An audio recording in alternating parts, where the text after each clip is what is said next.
oila sharoitida olib borilayotgan amaliy mashg'ulotlarni davom ettiramiz.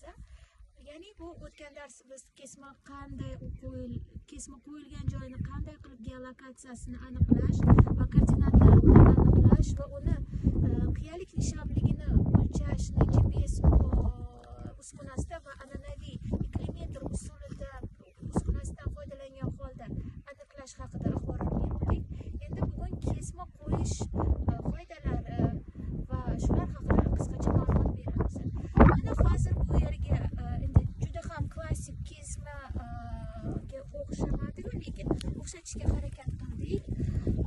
Sababi bu yer notekislik relyef sharoiti va ko'rib turibsizlar.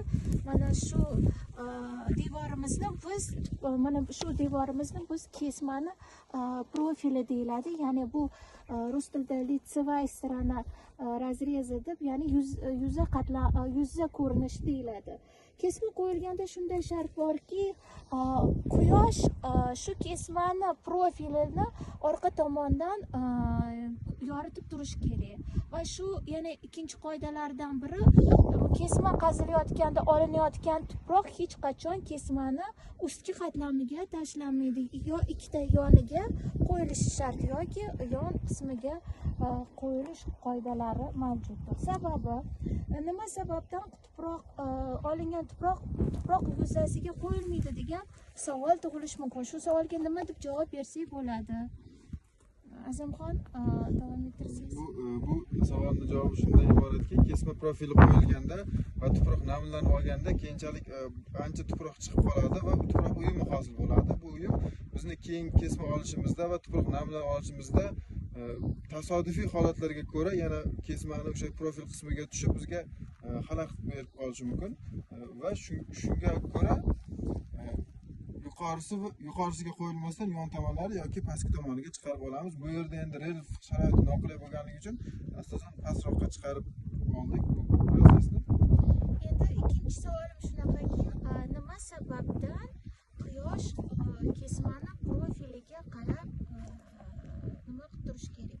Quyosh orqa tarafda, ya'ni namuna oladigan tarafini yoritib turishi uchun, ya'ni namuna olayotganda har bir tuproq qatlamining, ya'ni ranglarning to'liq ko'rinib va ajratib olish uchun ishlatiladi.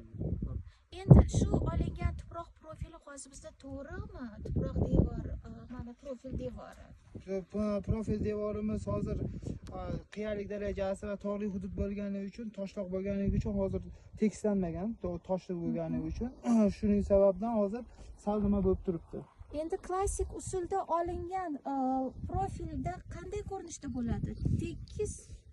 Klassik usulda olingan juda tekisligi aniq tekis bo'ladi. Ya'ni belkurak bilan tekislanib olinadi va namuna olish jarayoni har bir qatlamdan pastdan olinib yuqoriga qarab tuproq namunalarini olib boriladi. Yana bitta savolim, mana shu yerda zinapoya qurilyapti. Bu nimadir? Bu zinapoyalar, ya'ni pastga tushib, pastki qatlamdan namuna olish uchun tushish